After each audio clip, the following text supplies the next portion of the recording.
Hello, everyone. My name is Aaron Sherinian, and on behalf of the United Nations Foundation and the Plus Social Good partners and a community from around the world, it's a privilege to welcome you to Climate Summit 2014 Plus Social Good.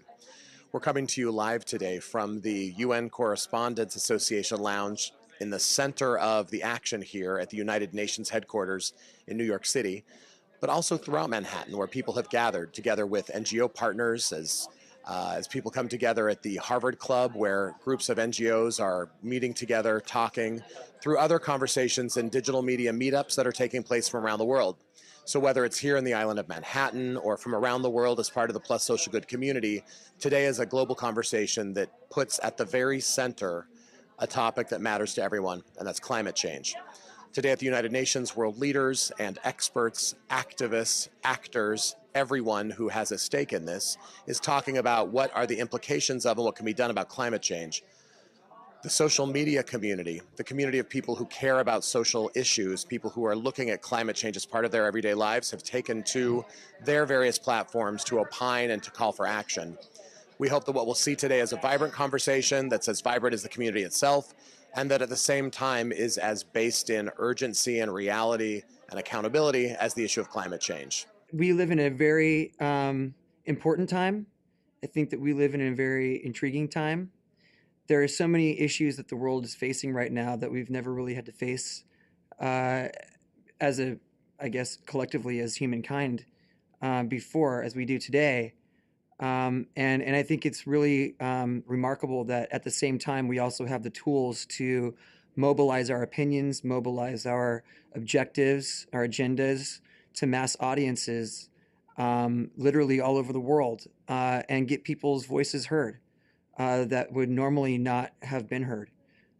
So I think it's an incredibly empowering time, and that's the one thing that I really find most intriguing, especially about the climate crisis that we're in right now, is that we actually do have the power to make the change. We don't have to wait for some big,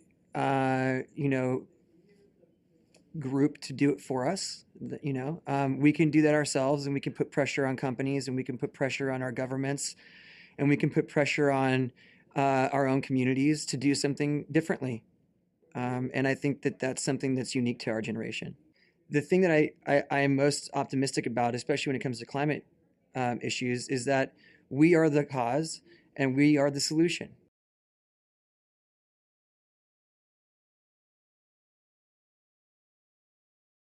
Sustainable development means that economic, social, and environmental issues are all interconnected, and that the way out of our crises is to have goals for ending poverty, social inclusion, and environmental sustainability, including stopping human-made climate change.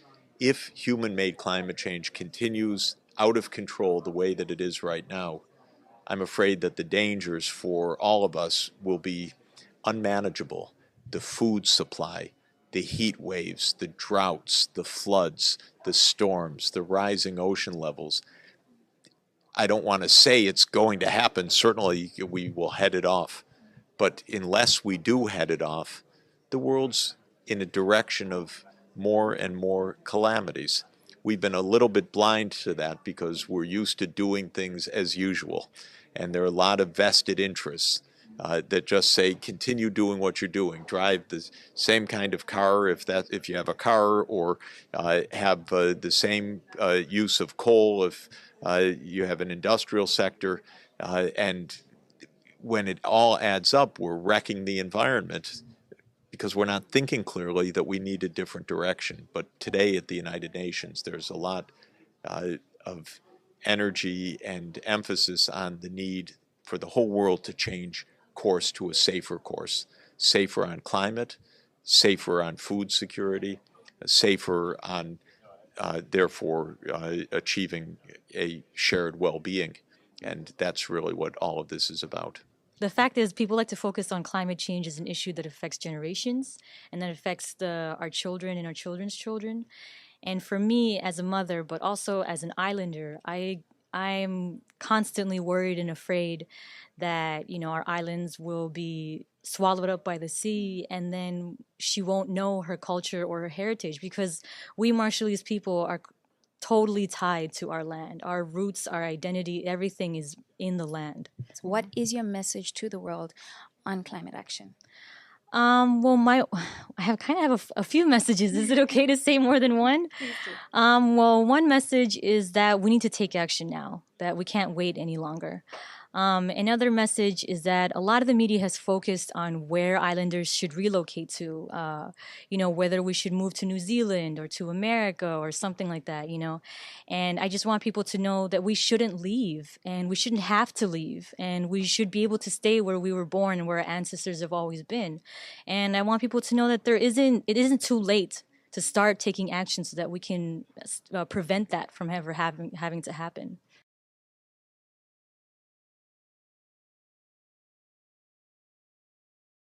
Here, and my congratulations to all of the folks here in the room who are really so busy helping the United Nations to get the message out that the time to take action on climate is now.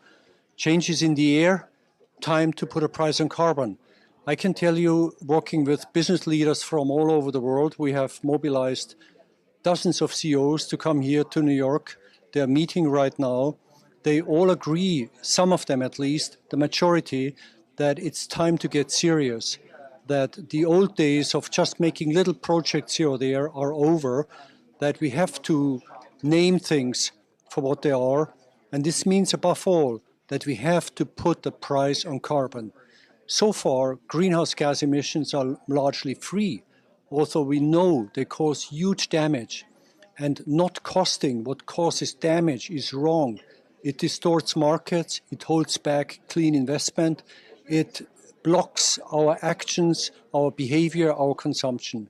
So our expectation for today is that we will build a whole new historic momentum where business, investors are making the case for carbon pricing. What is the UNDP's role in this year's climate summit?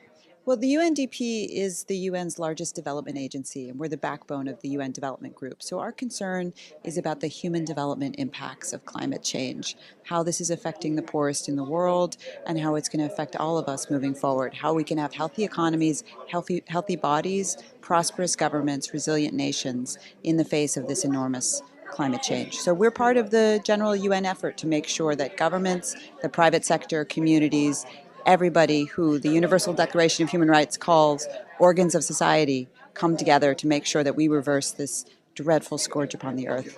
I know today there's been a lot of discussion about climate. What are the interventions? What can we do to really prevent climate change and really reduce the levels of temperature increase, etc.? And I'm really excited to say that the organization that I lead and the alliance of 1,000 different actors around the world have a very tangible intervention that can really help address climate change. And that is transitioning people from cooking over open fires and using cleaner fuels and cleaner burning stoves. So when you do move to cleaner burning stoves, you can reduce the effects of deforestation, you can reduce the levels of black carbon emitted into the atmosphere, you can reduce the levels of carbon dioxide. And just to put that in context, typically, usually a woman, daily will go out, walk for several hours and collect wood often. And so that wood obviously is contributing towards deforestation that is occurring. And so when she uses a cleaner, more efficient burning stove, there's less wood that's required. There's less agriculture waste or crops that are required to use this fuel, and that in itself can support and stop the deforestation. Well, thank you. We work with a range of sizes of entrepreneurs, from the very small to the very large, and collectively last year they delivered solutions to about 21 million people around the world. And over the time that they've all been in existence, it's almost 250 million people who have benefited from their work. So we're here today really to hear about UN member states and the work collectively that governments are taking.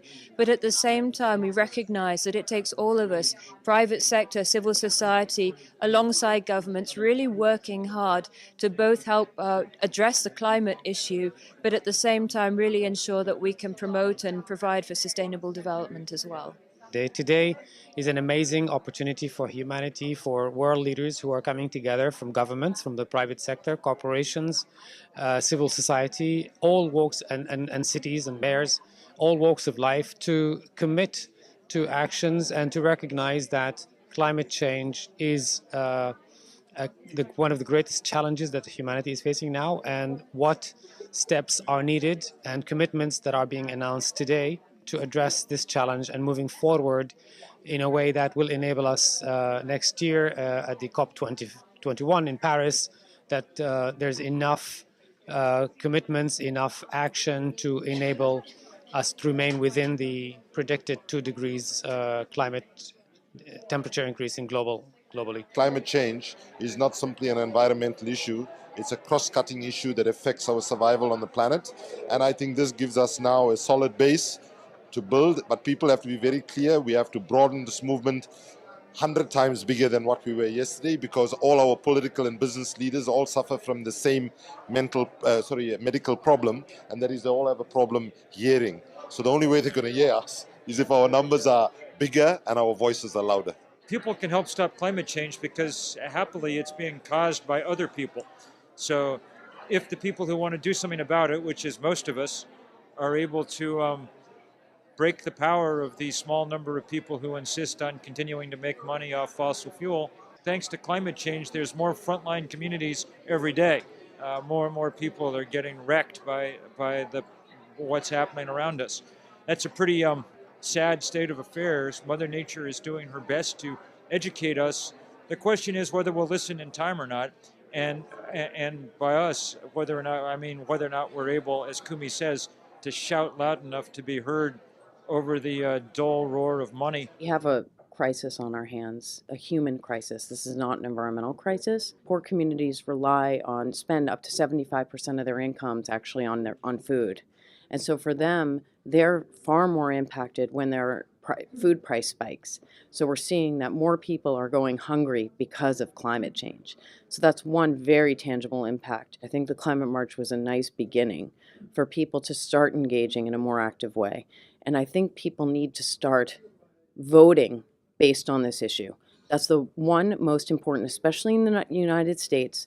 What people can do is they can vote based on climate change and whether or not their elected officials are doing anything about it. We saw Superstorm Sandy happen here in the New York City area 2 years ago. People certainly felt the effects of that, with more than $70 billion in damages from that one storm event. So I think people are feeling it, and that gives me hope personally that we're starting to see the decreasing costs of renewable energy around the world. We're seeing that more and more renewable energy can compete with fossil fuels, which actually is critically important if we're gonna win this fight. We have range of experience across many countries that there are many solutions to adapt to climate change impacts, but it's very important to be able to support the efforts by local communities, and this requires much more action on the global level. I'm a human being, and it's ultimate priority for me to fight for the right to live. We have programs across almost 90 countries, and really our focus has been to reach to the communities that have been suffering for the impact of the climate change. I'm coming from Tanzania, that's where I've been born and raised. 80% of the population are still farmers, rain-fed agriculture. So to them, the change of rain pattern does not only mean climate change, it means strengthening their daily food. It means kids are not going to school because they're not fed. We are not here to survive. We are here to live in a life of dignity that every human being has to enjoy. We all need to be active citizens. Climate change is not a distant phenomenon anymore. And it's our moral responsibility to be aware and act and demand our leaders to act. Inaction is so much more costly than action right now. And we've been hearing that again and again. And the latest new climate economy report just reiterated that. Tackling climate change is feasible right now. People are fed up. People know what actually has to happen, and the leaders have to act right now. They really need to get right now to the bottom and say, we're going to phase out fossil fuel in my lifetime, in my children's lifetime. We're going to phase it out by 2050, and we're going to take very rapid actions to adjust transition to 100% renewables. It's that personal connection that really creates a visceral response. There's really a collective mentality among youth, especially in the United States, revolving climate change. There are also just grassroots things that we can do personally as individuals that are more sustainable. Exchanging light bulbs once they go out for more environmentally friendly and sustainable systems, also using reusable bags at the supermarket, easy things such as that. Climate change is the issue of our time. It affects millions of people all around this country, billions of people around the world. There isn't a person who isn't impacted by climate change. It keeps speaking up. We need leaders to take action, and leaders will only take action if they know that individuals want solutions. You have to be hopeful. I mean, it's a big challenge. It's a challenge of our time. But when you look at all the people who are impacted, you have to be hopeful because so many people, so many groups want action, and we need action. As a young person, there's a lot I love in the world, and climate change really threatens to undermine that. We have tools that are available online on our website, climateinteractive.org, and they are there for people to take and run with. And so whether you're a teacher who has a class or a leader of a community group, you just want to bring people up to speed on what's going on, particularly around climate policy and the international scene, our tools provide a way. When I understood climate change, it seemed to me that this was far worse, that this was a catastrophe that would not stop, that once it began, then what we would see was impacts which were social, political. We would see violence, migration, and I didn't really see that if we can't fix it now, I find it very difficult to see how we'll fix it later. Even 8 years ago, it was evident that China's development would make it one of the most important countries in terms of both the problem and the solution. Sunday was a transformative moment in world history, I'd argue. 400,000 people in the streets of New York, hundreds of thousands more around the world. This is a burning political demand to really stop and put out the fire that's taking place around the world on climate. So I think that this will be a turning point, and we hope that world leaders respond to it. There's no one silver bullet to solving climate change. We need to be working on every level, but one key piece of the puzzle that's missing is a type of political ambition from our world leaders to not only secure national action, but also an international agreement in Paris. We're going to continue to fight for that, but by no means are we waiting for them to act. I am passionate about climate change just because it affects our entire ecosystem, everything that we rely on for life and well-being. And I care not only about the well-being of people, but the well-being of the various living organisms on our planet. There are different marginalized communities that are disproportionately impacted in different ways. We're working on building resilient communities. So the very core issues that people want to see for their communities can be realized through kind of sustainable community models. And that includes having whole community approaches to building up sustainable communities. Everything from, changing personal habits, whether it's recycling or so forth, to actually making sure your voice is heard in forums like this. Just making sure that you are electing the right people into office who care about the climate and who care about the well-being of our ecosystem. Not just our president or even our Congress folks, but also people in the Public Utilities Commission, people in City Council who make decisions around local planning, people even on our zoning boards who make decisions about the zoning of and where these different facilities are placed. The message of UNDP and Plus Social Good and of all of the voices that are here together today are that it will take all of us working together. It will take governments, it will take the private sector, it will take communities, it will take all of our efforts to make sure that we can stop climate change and save our world for all of us. You are the generation that inherits the problems that have been given to you, and you are the generation that needs to solve these problems. We are in the age of sustainable development. That's the chance to use all the wisdom, all the knowledge, all the social media, all the global networks to take on the end of poverty, true social inclusion, and environmental sustainability. It's a great challenge, but what an opportunity. There are various interventions that can support our efforts in climate change. Many of them are big and necessary. This is a small, cook stoves and fuels are a small, cost-effective mitigation measure that can really make a tremendous impact on our environment and on the future of for a healthy population. We need to take action and help to create a more sustainable and just planet where we reduce our climate emissions, but at the same time, we provide the benefits that modern energy can bring to all of our people.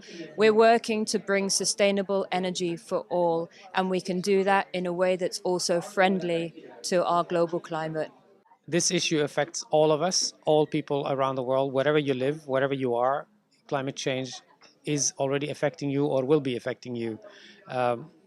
I don't think that I or anybody else can tell you what you can do, but you should know what steps you need to take to influence and improve your prospects for the future with a climate that generations to come will be looking back and saying, you saved our planet. Right now, the most important thing that world leaders can do is deliver on their commitments to the Green Climate Fund. Be a leader. It's about reducing emissions, about scaling up renewable energies, and it's also about helping local communities who are very much affected by climate change to build their own adaptive capacities. Act now. The people have spoken around the world.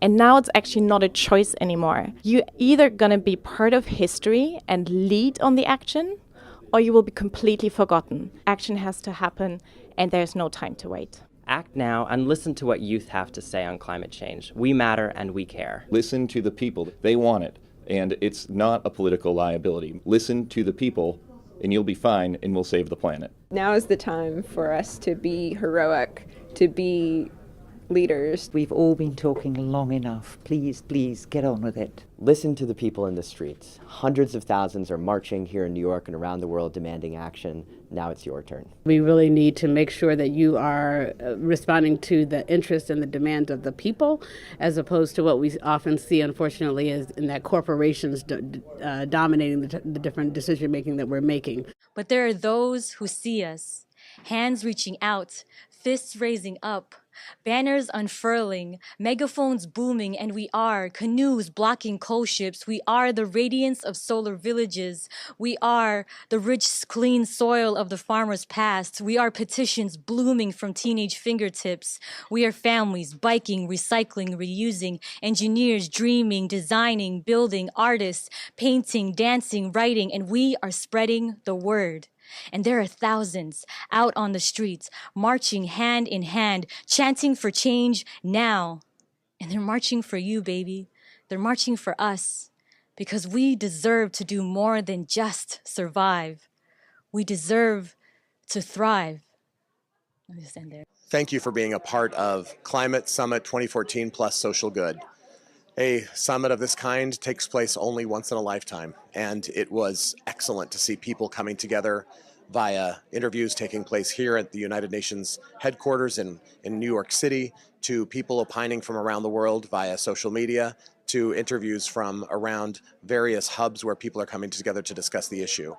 We hope that what has been discussed today will promote conversation and action and a course forward for an issue that matters to everyone. Thank you.